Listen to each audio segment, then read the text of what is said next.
सभी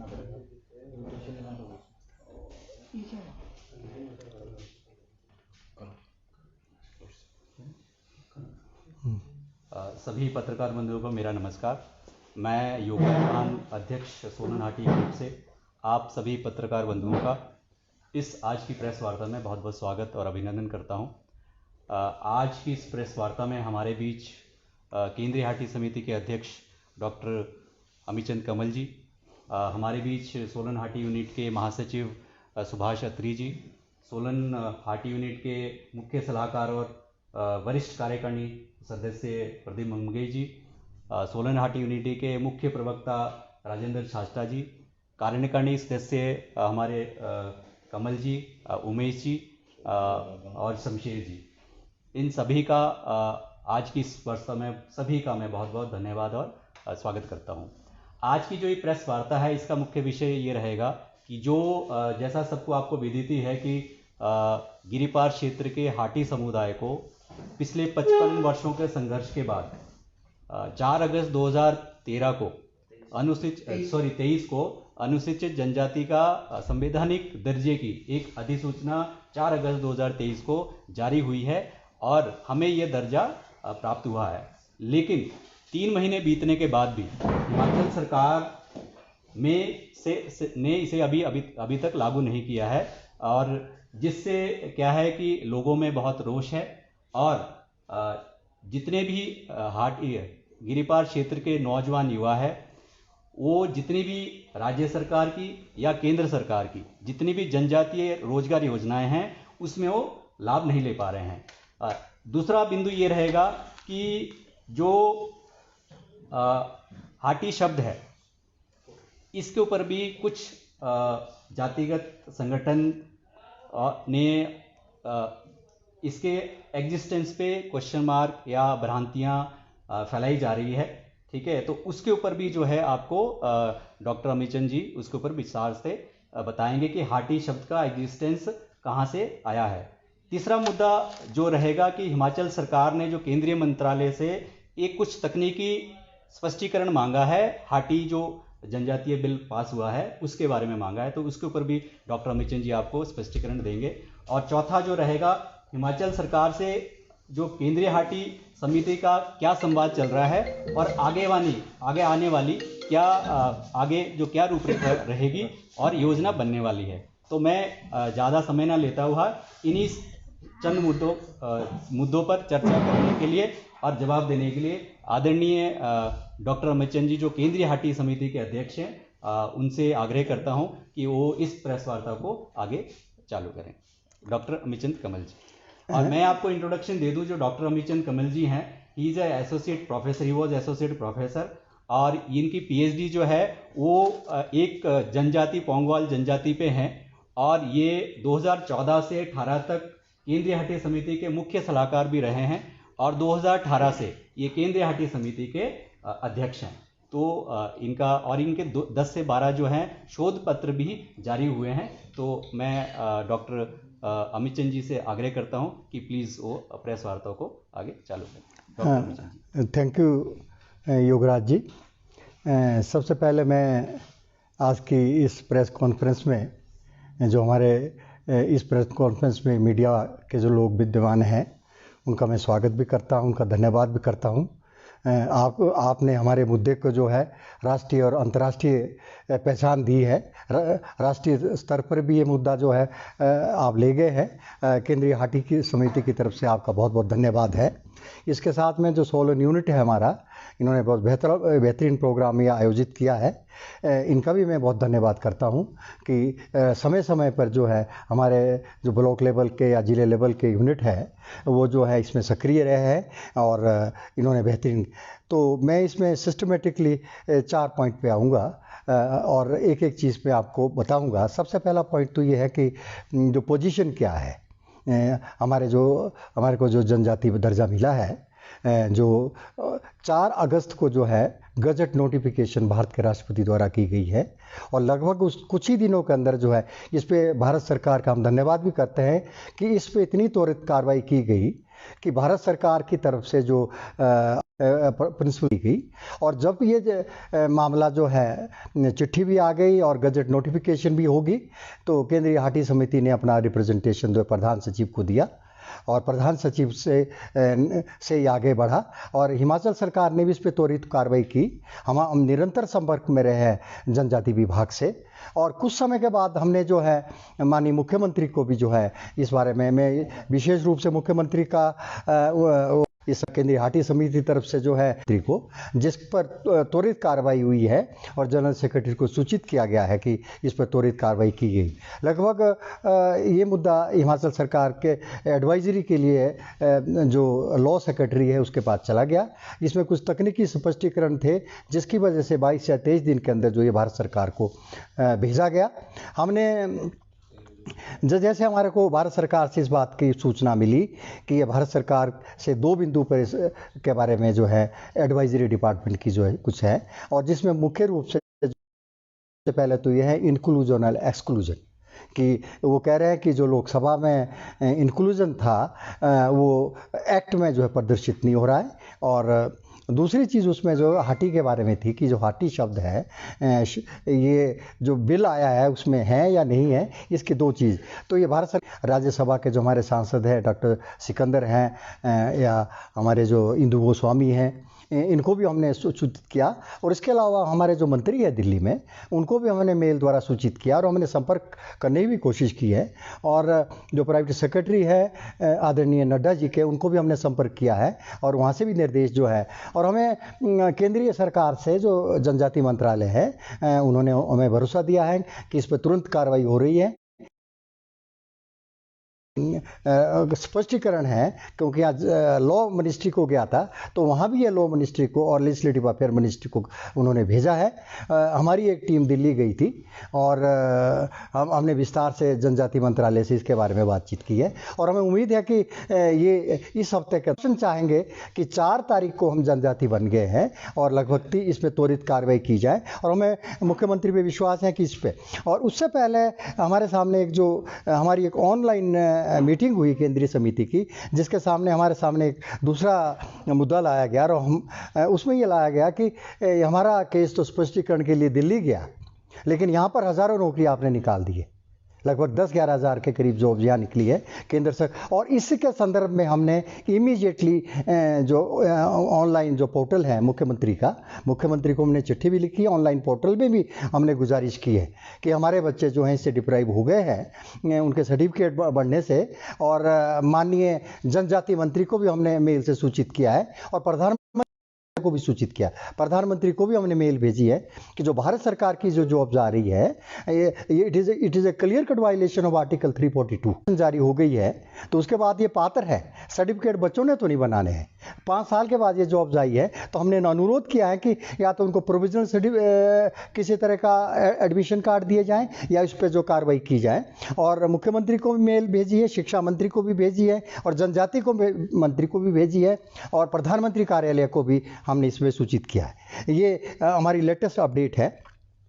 उसके बाद मैं सीधा आऊँगा कि जनजाति कैसे बनता। बहुत ज़्यादा इसके बारे में जो है रोज़ आप खबरें पढ़ रहे हैं और कई चीज़ें की आ रही है कि अगर जनजाति एक कॉन्स्टिट्यूशनल प्रोविज़न क्या है, कि कैसे किसको कहते हैं जनजाति।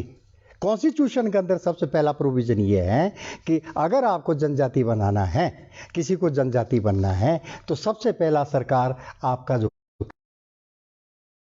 शेड्यूल कास्ट शेड्यूल टाइप को भेजेगा जो हिमाचल। और हमारा केस जो है सबसे पहले माननीय शांता कुमार जो मुख्यमंत्री थे उन्होंने ये हमारा केस जो है जब और पहली बार हिंदुस्तान के अंदर national commission of schedule caste schedule type बना, और हिमाचल से पहला केस जो है नेशनल कमीशन को भेज, और नेशनल कमीशन ऑफ शेड्यूल का जो कास्ट है it is a constitutional body, and the recommendation of constitutional body is something which is binding on the central government. हमने ये नेशनल कमीशन की रिपोर्ट होती है वो पार्लियामेंट में रखी जाती है, तो यह क्या पार्लियामेंट में रखी गई थी या इनके साथ और रिकमेंड, हमारा जो रिकमेंडेशन है शेड्यूल ट्राइब के लिए 79 की रिपोर्ट में हुआ है, और उसी रिपोर्ट में जो रिकमेंडेशन और स्टेटों में हुआ वहाँ तो शेड्यूल ट्राइब सब बन गए, लेकिन हमारी नेशनल कमीशन के चेयरमैन को भेजा नेशनल कमीशन, हमने कहा है कि it is the recommendation of the national commission of scheduled caste. और उस समय जो नेशनल कमीशन था वो एक ही था, उसमें का भी था, शेड्यूल्ड ट्राइब का भी था। आज जो नेशनल कमीशन है वो अलग अलग है, शेड्यूल्ड कास्ट का अलग है, शेड्यूल्ड ट्राइब का अलग है। लेकिन जब शेड्यूल उस समय का जो चेयरमैन थे वो भोला पासवान शास्त्री थे, ठाकुर सेन नेगी उसमें मेंबर थे, और ये कमीशन विजिट किया है। और भोला पासवान शास्त्री विजिट इसमें जो ये नेशनल कमीशन है कि जो यहाँ के मेंबर ऑफ पार्लियामेंट थे उस समय बालक राम जी, वो कमीशन के साथ गए। और सबसे इंटरेस्टिंग चीज़ इसमें ये है, अगर आप पढ़ेंगे इसमें लिखा गया है कि दो के रिप्रेजेंटेशन हमारे को मिले हैं इसमें। एक पर्वतीय आदिम जाति संघ के जो रोजे थे, जो स्लोगन, और वो हरिजन सेवक संघ का संगठन था, उसने रिप्रेजेंट किया, और हाटी समिति ने उनको रिप्रेजेंट किया और उसके बाद उन्होंने जो रिपोर्ट तैयार की है, रिपोर्ट में उन्होंने क्लियरली लिखा है कि इस एरिया, या मैं इसमें आपको क्लियर पढ़ने चाह रहा हूँ कि demand of the people living in Transgiri Sirmaur district, ये रिकमेंडेशन उस समय हुई है, भेजी है गवर्नमेंट ऑफ इंडिया को। और गवर्नमेंट ऑफ इंडिया को इसमें लिखा भी गया कि ट्रांसगिरी सिरमौर डिस्ट्रिक्ट के बारे में ये रिपोर्ट 4 महीने, हालांकि ये फिर डिले हो गई थी, उनका फिर रिमाइंडर आया, प्रधानमंत्री कार्यालय ने जो है उसका रिमाइंडर लिया। और उसके बाद उन्होंने एक चीज़ और लिखी उस समय कि जो आरजीआई की आपने देखा होगा हाई कोर्ट में एक पटिशन भी डाल, हालांकि मीडिया से मैंने बहुत अनुरोध किया था, पर्टिकुलरली जो हमारे ट्रिब्यून के जो करस्पॉन्डेंट है हमारे यहाँ पे मैडम, इनके साथ तो मेरी बड़ी बात भी होती थी टेलीफोनिकली, और बड़े लंबी बात हुई है। और मैंने हमारे अपना डिस्प्लीजर भी एक्सप्रेस किया है इनके लिए कि ये बार बार जो एक शब्दावली प्रयोग करते हैं कि reject, it is not rejected. जो इंटरेस्टिंग मैंने ये लाया है कि रिजेक्शन और एक्सेप्टेंस इज नॉट देयर, हमने इसका भी अपोज किया है, जो पटिशन में भी आया कोर्ट, इसमें लिखा है comment of the registrar general of India, the word is concurrence, कि जो रजिस्ट्रार जनरल एक्सेप्ट करे, और अगर उसकी कमेंट क्या है, उसके जितने भी कमेंट है वो एग्री या डिसएग्री करता है, वो रजिस्ट्रार जनरल जो है जितने भी दिए उसने कमेंट लिखे है, ये लिख लिए कमेंट ऑफ आरजीआई, ये रजिस्ट्रार जनरल के कमेंट्स है। और ये कह रहे हैं कि 3 बार रिजेक्ट हुआ है, ये बिल्कुल रिजेक्ट नहीं हुआ है। और ये जो मामला है, ये जो है उसकी आपत्तियां थी, रजिस्ट्रार जनरल की जो आपत्तियां थी, हमने जब जनजाति मंत्री गवर्नमेंट ऑफ इंडिया के अंदर माननीय सांसद वीरेंद्र कश्यप की अध्यक्षता में जो हमारी मीटिंग हुई दिल्ली में, तो जनजाति विभाग के जो सेक्रेटरी थे, मंत्री के निर्देश थे कि कैबिनेट नोट तैयार किया जाए। तो उस समय भी जो है जनजाति विभाग के सचिव ने एक ही बात की हमारे से कि आपके लिए सारे डॉक्यूमेंट्स आ चुके हैं। हिमाचल गवर्नमेंट की भी रिकमेंडेशन है, हिमाचल विधानसभा की भी रिकमेंडेशन है, और हिमाचल विधानसभा के अंदर एक कमेटी बनी थी जिसको हम कन्हैया लाल कमेटी कहते थे, उसने भ्रमण भी किया है सिरमौर के अंदर, उसकी रिकमेंडेशन भी है, हिमाचल कैबिनेट की भी है और गवर्नर की भी है। उन्होंने कहा था कि ये जो रिकमेंडेशन है जो इस पे जो है क्या विचार किया जाना चाहिए। तो ये रिकमेंडेशन जो उनकी जो मुख्य आपत्तियाँ क्या थी, सबसे पहले इस पे हम आते हैं। एक तो ये चीज़ है कि ये कमेंट्स हैं, जो उनकी आपत्तियाँ थी, उनकी आपत्ति ये थी कि आपके पास एजेंसी नहीं है। और हम ये बार उनसे बात करते, भाई ऐसा कौन सा राज्य है जहाँ ट्राई नहीं है? हर स्टेटों के अंदर ट्राइबल इंस्टीट्यूट है जो ये काम करता है, हिमाचल के अंदर नहीं था। और हम ये बार उनको कहते थे आपके पास दूसरे भी हार्ड एरिया है। तो माननीय जयराम ठाकुर की जो गवर्नमेंट थी, उन्होंने ये ट्राई बनाया, और ट्राई ने उन्होंने कहा कि हम वो रिकमेंडेशन मानेंगे जो ट्राई तैयार करेगा, और जो भी डाटा ये जो डाटा भेजते थे डिप्टी कमिश्नर का और तहसीलदार के द्वारा जो डाटा तैयार किया, तो बोलते थे कि मैंने कहा आपने जौनसार को कहता हो तो कनेत और खश है और भाट है, मैंने कहा तो हम भी तो वही है, आर पार तो है हम, कि नहीं आप तो राजपूत ब्राह्मण है। कहता आपके बोलने से थोड़ा होगा, आप खश है। तो रिव्यू के बाद जो है उनकी सबसे पहली आपत्ति आई है कि ये शब्द कहीं नहीं मिल रहा है। तो हमने कहा कि ये काम अगर नहीं मिल रहा आपको शब्द, तो कौन ये डिसाइड करेगा? मैं तो रिसर्च का आदमी हूँ, मैंने तो ट्राइबल में ही काम किया है, इसी के लिए तो ट्राई बनी है। ये एरिया निगलेक्टेड रहा है, जब यहाँ पहला सेंसस हुआ है, जब सिरमौर के अंदर ही बेकमंडस थी कि इनको जो है सेटलमेंट कमीशन भी पटियाला से लाए। जब 1928 से 31 यहाँ सेटलमेंट हुआ है और सेटलमेंट रिपोर्ट लिखी गई, तो पटियाला से यहाँ कपूर थे जिन्होंने सेटलमेंट भी की है। और उन्होंने तो कई चीज़ें अगर छूट गई है, वो दुर्गम एरिया है, तो शब्द को इंक्लूजन और एक्सक्लूज करने का अधिकार कॉन्स्टिट्यूशनल बॉडी को है, दैट इज जो नोडल एजेंसी करेगी। तो हम अपना जो पक्ष है उसके सामने रखेंगे। और सबसे इंटरेस्टिंग चीज़ क्या हुई, वो कह रहे थे वो ये शब्द नहीं कही, तो मैं इस शब्द को आप आपको बताने आया। वो कहते जी रेवेन्यू में तो कोई मिला नहीं, सारे देख लिया, हाटी मिल ही नहीं रहा, तो मैं अब हाटी दिखाने आया हूँ आपको। आज पूरा मैं जो रिकॉर्ड लेके मैं आया हूँ। सबसे पहले जो हाटी वर्ड आया है हिमाचल के अंदर, लेकिन बहुत कम लोग हैं जो जिन्होंने पढ़ा होगा। तो सबसे पहले जो tribal research institute Himachal Pradesh का है, उसने इसका वो किया है। हिमाचल के अंदर जो ट्राइबल रिसर्च इंस्टीट्यूट है 96 में उन्होंने जो है इसका सर्वे किया सिरमौर का, और पहली बार जो है शब्दावली इसमें यूज हुई है 2 बार, और दूसरी बार रिपोर्ट जो ये बनाई गई 16 में, दूसरी बार भी ये काम दिया गया। इस पर भी हालांकि आपत्ति लगी है रजिस्ट्रार जनरल ऑफ इंडिया की। 2016 में फिर ये ट्राइबल रिसर्च इंस्टीट्यूट को गया, उन्होंने इसमें बैकवर्डनेस के बारे में सारी बातें उन्होंने की है। और तीसरी बार इन्होंने जो है फिर ये इस पर तो इन्होंने क्लियरली कहा है, जो ये लास्ट की ये रिपोर्ट आई है जो प्रधानमंत्री, इसमें कास्टों का वर्णन भी किया गया है कि कौन सी वहाँ कास्ट है। ये बिल्कुल गलत है। वहाँ पर जो खशकनेत और भाट रहते हैं, और ये गलती से इनको चेंज किया गया है, और चेंज भी इनको जो है सरकार ने 55-56 में किया है, और उसकी कॉपी हमारे पास है, यहाँ पर है। और हमने अपना जो प्ले उनको दिया है कि 1955 में जो हमारे जो शजरा नसब हैं, वंशावली है, उसको चेंज किया गया। और हम जो वहाँ पे कनेत थे लिखे हुए उनको राजपूत बना दिया गया, और जो वहाँ पर भाट थे लिखे हुए उनको जो है ब्राह्मण बना दिया गया, और उससे हमारे सारे अधिकारी खत्म हो गए। और ये तो एक अलग बात है कि जो भाट थे they went to the high court, उन्होंने तो पटिशन फाइल की, और उन्होंने हाई कोर्ट में पटिशन फाइल की तब, और उन्होंने इसमें लिखा है ये जो हाई कोर्ट की पटिशन भी ला, ये हमने उनको भी हाई कोर्ट का डिसीजन है। अरे भाई ये भाट है, ब्राह्मण जो गजेटियर है वो डिस्टिंक्शन भी बता रहा है, but is the difference between Bhat and Brahman, but is the distinction between Kanet and Rajput, वो भी उन्होंने डिस्टिंग। तो इन्होंने क्लियर कट कहा है, इसकी कॉपी भी यहाँ पर है। ये जो हाई कोर्ट में जो ऑर्डर था, द हाई कोर्ट ऑर्डर भाट ब्राह्मण कल्याण समिति हिमाचल गवर्नमेंट नंबर 905/2000 है, उसने इसको जो है प्रदर्शित किया है कि भाई भाट है यहाँ के, और यहाँ खश है।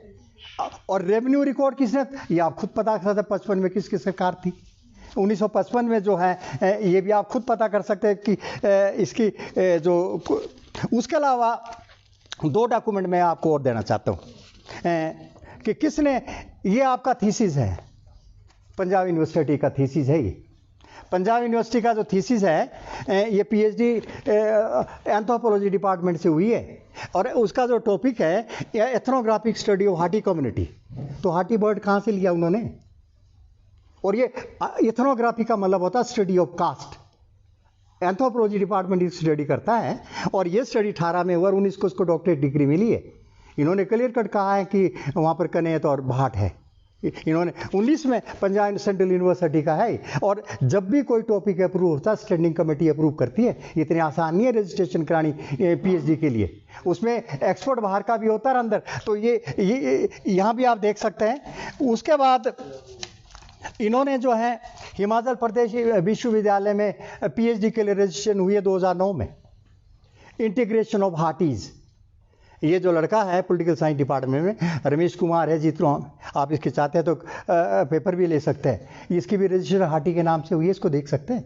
तो जितने टॉप के इंस्टीट्यूट है, यूनिवर्सिटी है, वो सारा हाटी वर्ड जो है। और जब इसकी डिपार्टमेंट काउंसिल की बैठक होती है तो डिपार्टमेंट काउंसिल में हेड भी बैठता है, प्रोफेसर भी बैठता है, और बाहर का एक्सपर्ट भी बैठता है, और उससे सिनॉप्सिस भी मांगे जाते हैं कि आप हाटी पे क्या सिनॉप्सिस दे रहे, कहाँ से आपने ये शब्द लिया। तो ये दूसरी में आप, और तीसरी एक चीज़ और है, तीसरी मैं आरटी की पहचान और कराना चाह रहा हूँ आपको। एक सेंटर है institute of integrated Himalayan studies, research training and division, ये यूजीसी सेंटर ऑफ एक्सीलेंस है।